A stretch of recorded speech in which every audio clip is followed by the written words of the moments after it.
Cât are? 24. Opa. 24, 62. Cântărim valizele. E drăga. Noi trebuia să... Bună ziua!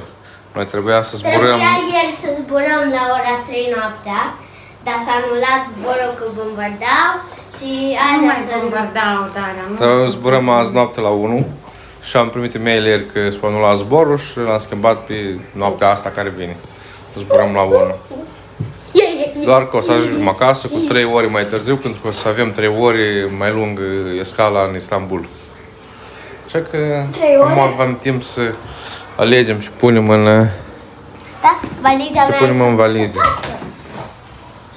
Și Să pună, Andreanu. să pună Vica, da, să punem Vica în valize. Eu fac valizele, eu le fac, eu le desfac, mie îmi place procesul, da. Dar Să mie le îmi place așez, să să le duc calc, valiza să mea. le...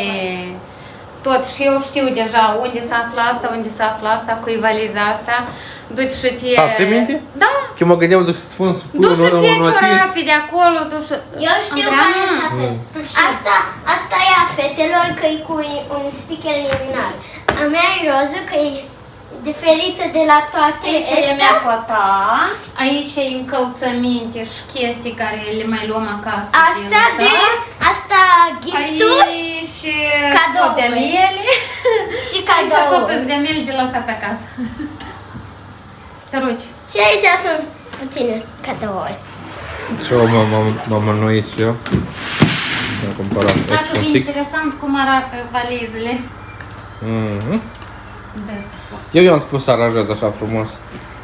Asta e valiza Vica mea. ieși, aranjează, că mie nu-mi place când e dezordine, mie îmi place când e... Tu știi că valiza mea se face mai mare. Stai încă ceva, trebuie să mai eu din hainele astea. Parcă vreau să iau, parcă nu... Mama, ia uite! Pe că eu o să mă întorc încă o dată la casă mai vrei și eu. Nu știu dacă... Nu, mă gândesc dacă Nu ți luam să multe, că ai văzut că în fiecare an îți cari Iată. mult, deci când ajungi să ne întoarcem să... Tata. În loc să luăm niște kilograme de brânză cu noi acum, noi trebuie să cărăm hainele știi care tale. e ideea? Că-ți Tale. iei și tot porți un tricou și un... Dar eu de când vorbesc lucrul ăsta? Când Nu să mai- te întorci să nu-ți vor cu Tu gândește că de business lucru... Noi înapoi nu să avem ce lua. Nu ne să avem ce lua, acum noi hai să haine, sunt hainele tale. Noi... Nu, foarte puțin ne aducem înapoi, gata, nu mai aducem mult. Adică Mama, uite. descărcăm portofelul tot anul ca să le ieși acasă haine, Dacă da? vreo, poate plus minus 2 valize o să fie, restul o să fie goale. Mama, ia uite, valiza mea se face mai mare. Uite, am pregătit rucsac pentru anul viitor. Păi da, Gata, l-am spălat, dacă e bun, l-am- ce frumos. Mama, uite, se face mai mare. Închide-o. Atâta... Ok, nu sunt niște, mai ales ca la Smiggle ăsta, băi, sunt niște prețuri, ori eu zgârcit, om. Dar îmi pare că 1000 de lei Asta să să dai luăm până... în 50 de euro. Da. Pentru un copil care îl aruncă pe jos, adică și... Nu prea au grijă, că trebuie să fim... Și măcar nu îi trebuie în fiecare zi. Da, nu? Când îl e, când nu e, când... Și nu, zic că ea... Așa, dacă mai aș lua după darea, trebuie să cumpăr ghiozdan de 200-300 de euro, dar... Nu, aici plusul care e, noi, de exemplu, nu e ca în Moldova, la noi, de exemplu. Pentru că acolo copiii cară niște ghiozdane pline cu cărți, caiete, că ai impresia că își rup spatele. Aici toate cărțile, caiete, tot ce au ei nevoie pentru școală, lasă la școală. Și ghiozdanul practic e gol, e doar cu un caiet cu orarul și atât. Da. Și asta e foarte, foarte bine. Surprise De atâta box. apare și scolioză și lordoză. Look what I got tot from ce my vrei. friend. Surprise box. Da. Și două sacouri Hai, da. de eu. Let's În fine, m-am supărat eu deodată când am văzut e-mail-ul, dar după asta, înainte de a face masaj, avem un masaj și înainte de asta îmi vine e-mail-ul, citesc, dacă o putem. Și în timp cât facem masaj, zic, Mendușa, și ce te nerviezi, tu oricum nu poți schimba.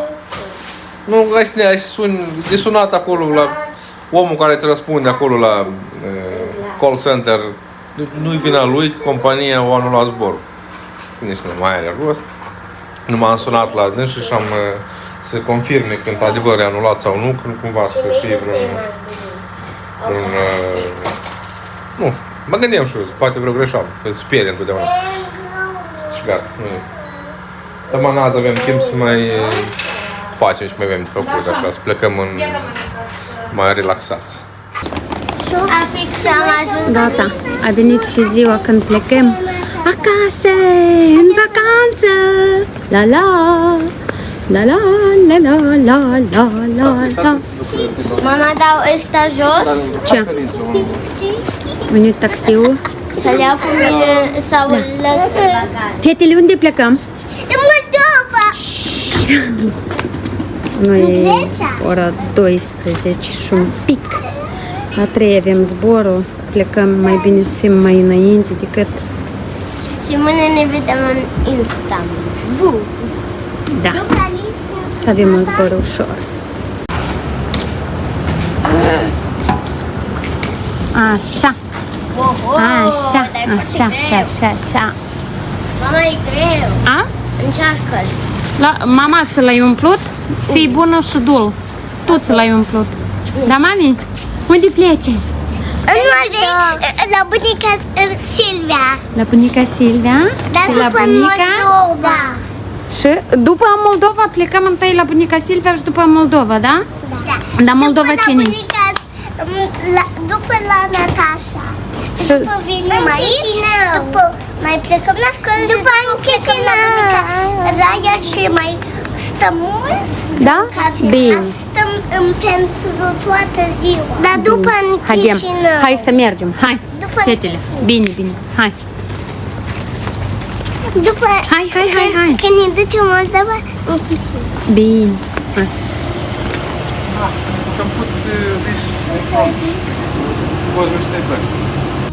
Așa. Dar nu Unde pleci, Andreanu? Mama, nu merge Acasă? nimeni. Nu merge nimeni pe stradă. Pentru că e târziu, mama, e 12 de noaptea.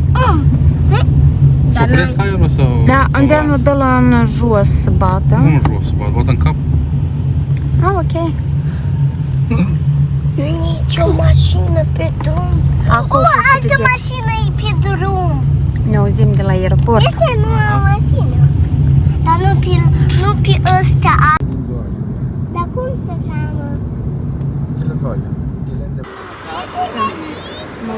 Am ajuns la aeroport. Fetele. Și am ajuns și la aeroport. Poftim? Atâta nimic? Parcă nu, Andreanu. Nu. Prima, asta cred mai Până așa sau cu cap? tata sau dă eu lui mama să duc.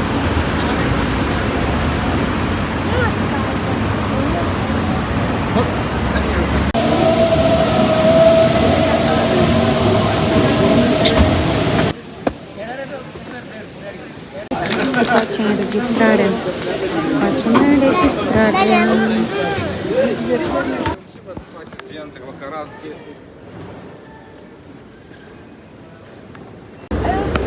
Valizele sunt în bagaj. Mama, A? uite statul de la aeroport. Și acolo. Bombonici? Tati, uite. Ce e acolo? Adăugat bombonici noi. Am băgat bombone. Chipsuri, chestii. Dar nu vă uitați voi la ciocolate, la vă uitați la toate care sunt colorate, așa e? Jocuri. Dacă vă ți minte când... Deci mă la cursul. Tata.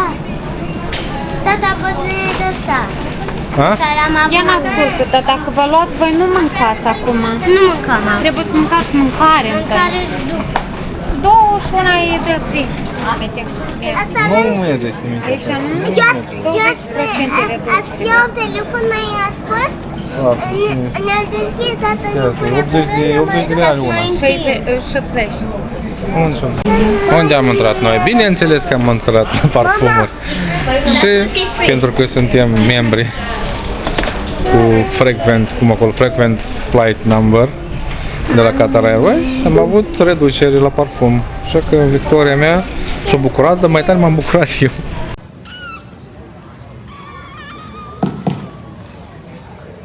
Once again, request passing the seaters on the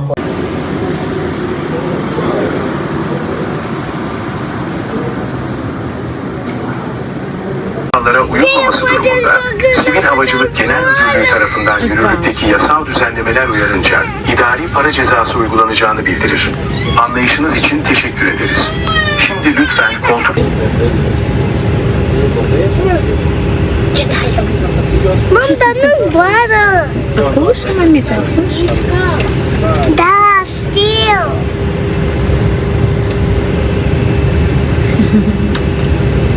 Кушай, кушай acolo la mama.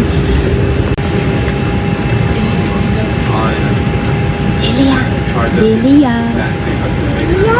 Deliuțu.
Tata, poți să vii înăuntru aici, vreo De ce ai văzut?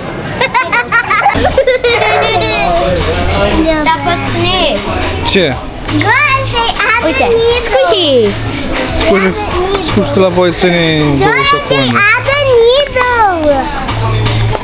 Poți să te rog. Eu nu știu, de obicei, nu cu de obicei, dar în general ideea e că în Turcia ar trebui să fie mai ieftin tot. Sau poate că greșesc, că acum suntem în aeroport, dar sunt produsele mult mai scumpe decât în asta, în Doha, în marketuri. Ca tare nici nu fac o comparație bună, pentru că ar trebui să compar cu aeroportul din Doha, nu cu magazinii din Doha. Iată, este... Uite ce satisfying. Este satisfying pentru tine? Deci ești stresat tare sau? Da. Poți să te rog să ne iei. Și Vica, vezi ceva interesant? Ia. Ha? Știi că tare Interesant. Ia pune mâna pe asta. 3 euro, da? Pune mâna. Haideți să luăm de astea vreo 2 ori. Câte una de asta, pe o căpșunică.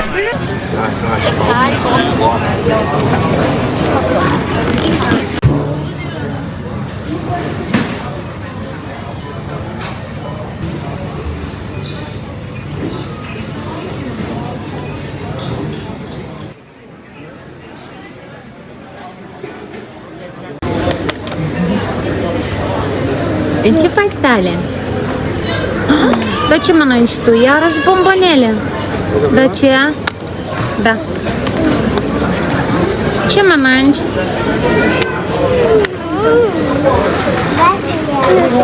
Și vrei, mă? Da și ăla. Asta vrei, mă? Dacă ce mai încep la mine. Da și ăla. Ce vrei, mă? Merg până la... Bun? Bune mierele din Qatar. Asta vrei, mă? Vrei, vrei, mă? Ok.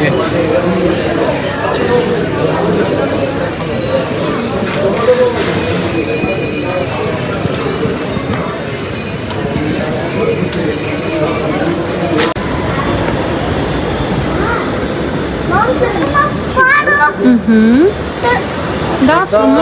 Altă viață. Da, e partea nouă, cred. Eu nu știu dacă mulți din voi cunosc, dar în Sabiha este un terminal nou. Mulțumesc. Acolo unde te îndreaptă spre poarta 601 până la 600, nu știu cât. Știți că este un loc foarte frumos. Mai ales dacă aveți o scală lungă, Merită să veniți aici să așteptați până vine zborul. Până am așteptat acolo unde e terminalul ăsta vechi. Mai bun așa? Și foarte multă lume, foarte multă gălăgie. Sunt multe terase de astea unde fumează și miros urât. De aici? Aici toate este terase pentru fumat, dar e amenajat frumos. Una, dar Vreau doar e să mult spun loc. ceva. Hai spune. Dar el nu mai filmează cu telefon, filmează cu cameră, că i-a luat camera nouă. Da. Și a luat. Da.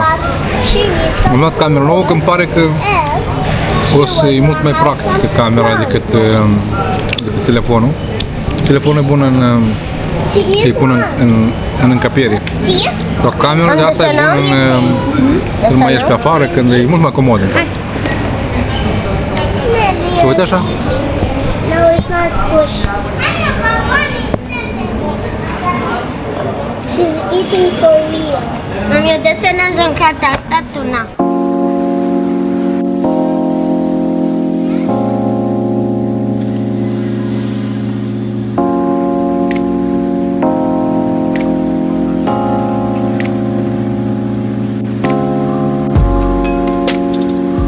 Am fost și m-am uitat la asta, la băutură, în duty free. Și mă gândeam să o sticlă, două, până zic, stai o leacă, mă duc acasă, unde e șampanie, spumant bun, vin bun, cu o leacă bun și eu stau și cumpăr de astea, parcă îmi pare, nu știu, o blasfemie, o palmă adusă. Parcă nu vreau să cumpăr nici așa străin, dacă mă duc acasă, vreau să mănânc de acasă, știi, să beau de acasă, mănânc de acasă. Și că m-am abținut. Cheile astea de rahat. Hai, că astea altă discuție. Ai văzut cât costă? 100 de euro, Andreea, dai pe chei de rahat. Păi da, dar chestiile astea bine cumpărat din Turcia, da, dar din oraș. Piețele locale. Nu din mall, din aeroport. Aeroport, dacă ai venit... Dar a trecut repede pe timpul. Ei, da, muncă vine, s-a terminat. Ei, timpul s-a trecut repede, dar cât stai acolo și... Da, mi pare că a trecut foarte greu. E obositor Mai a fost. ales după 12, parcă îmi pare că foarte, foarte greu. Dar toate trec, știi? Mama, ce unghiile sunt Tot trec și tot se uită. Mama, ce unghii sunt De astea? țigară, trenul meu. Uite, Delia, îți face Dar știi, ești la masă? și trebuie să uite câte bomboane. Ia gata. Să le iau chiar acum. Ajungi mai mult, doar îmbrățica. Dalia. spuneam, mă bucur că am fetele mari și pot să dormi. Ele își pot căuta treburile lor, că nu mai era, nu e scandalul ăsta de bebeluș cum îl făceam înainte. Țin și când am venit prima dată în Doha cu Delia și cu Dalia și-o plâns tot drumul. Nu a fost greu, dar pe urmă Atunci am spus că greu. 2 ani nu mai zbor. Dar am zburat vara viitoare oricum. A fost tare ok, fetele au fost tare bine. Prima dată când am venit, Nu, când am venit, Când ne-am întors acasă. mai greu că ele au plâns. au plâns tot drumul. Tot zborul au plâns. Da. Dar pe urmă a fost tare ok. Au dormit fetele, au alergat, nu au fost zboruri grele. Nu, nu, dânsele. Numai că deja asta, Delia avea frică de decolare și aterizare. Dar măi bravo, e curajoasă, da. Numai că suntem o leacă în avion. Mama și eu, de exemplu, când decolăm sau aterizăm, mama Atunci. am, mai ales când aterizăm ect acasă, tare mult. Îți place? E ca eu din câte... Uite ce desen am da, făcut. e vânt, de multe ori s-au nimerit vânt în Chișinău, dar și în București. De câte ori am aterizat în București, niciodată nu a fost aterizare, dar cu caz specific, anume cu ăsta, cu Tarom. Cu avioanele astea lor ATRS, acum sunt cu elici. Uite Muriște. ce am desenat tot. Au fost întotdeauna turbulență și au fost aterizare de asta așa mai durule. Acum nu cred, nu știu dacă devine Tarom, nu Tarom, dar așa îmi pare mie. Dar poate greșesc.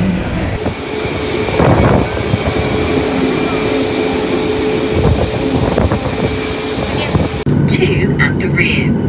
The Sure. emergency lights are located Requirement? above the emergency Acasă, da. exit doors and exit area.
la Moldova, știi, cu ăsta, cu gura căinarului, da, gura căinarului. Cine e Vica?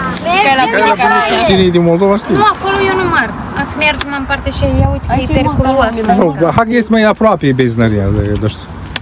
Vrei tare? Ce? Ce faci? Îl filmez. Asta am să bate? Păi reclamă, cine vrea are nevoie de taxi. Dacă aveți nevoie, apela. Chișinău, București. Chișinău, București.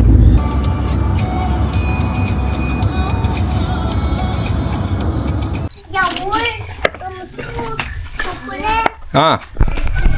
Iaurt grecesc? Adică care? Într-un lista mare sau mic?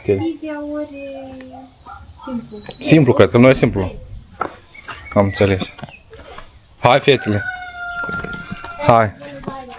Hai să mergem pe jos, vă cumpăr. Telefonul. Bravo, știu eu că tu ai grijă de chestiile astea. Nu, cu mașina. Cu mașina pe jos mergem. Jos. Pe jos. Ca să Hai. Deschideți poarta care cândva o deschidem eu și amoi deschideți voi să ieșiți în drum. La bade unde?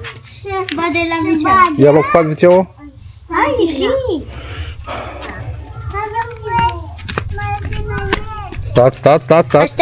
Stați aici, aici stați, vezi badea și ieșim toți. Dar noi nu vrem cu mașina. Păi nu, pe jos ne ducem. Cum? Unde văd ata? Ata? Da. Asta camera lui Badea. Da? Da. Dar de ce Andrei are păr negru? Andreea, păi suntem test diferiți. Nu, ea are păr ca finii. Are păr ca finiu, da? Ca finii. Asta e drumul pe care ieșim eu cu Badea când eram copii. Și amu eu cu Badea ieșim cu copiii noștri. O grădiniță întreagă. Băi, iete și încă unul acasă doarme. Vezi că pe mai. Deliuța, hai dă-i mânuța și tu lui Dalea și ocupați tot drumul. Delia, dă-i mânuța lui Nu vă temeți.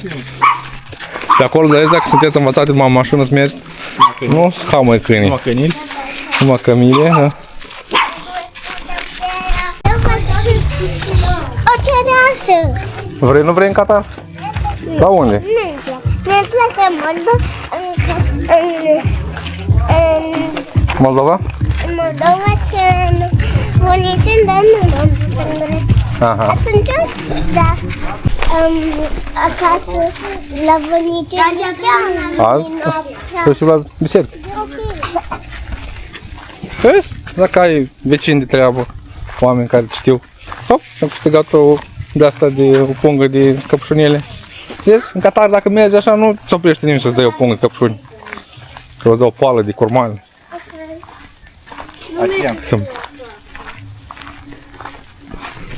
Dacă tata și Badea tăiat copilărie ca piciu, drumul ăsta a fost cu trei arată în poln în hod pe jos. Fix asta e interesant. Ha? Asta e interesant. E, dar până interesantă să meargă. Nu te aud. Da, e bucuroasă, da. Îți vișne. Băiete. Ce băi ești? Am ajuns eu cu fratele meu mai mic. Mai mic de ani. Care mai mare. Să mergem pe drum copilăriei noastre și copiii noștri. Nu toți încă. Băiete.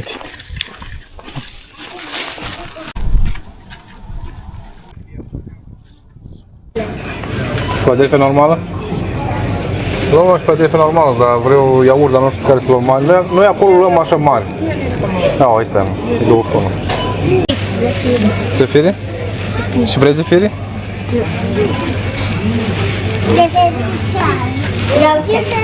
Da. Dacă și pe la Moldova găsești tot felul de produse care acolo nu le găsești. De aici sunt și ai chestii noi care nu le știu. Ia arată Deliuța celor acolo. Vai. Poți lua pe foliețe? Deliuța, dar te deranjează cipicul? Îți fugi din picior? Ești bucuroasă? Ha? Da? Ia uite la mine. Uite să văd fățuca asta frumoasă ta, de copil bucuros. Deliuța, atent, da? Uitați bine călcați.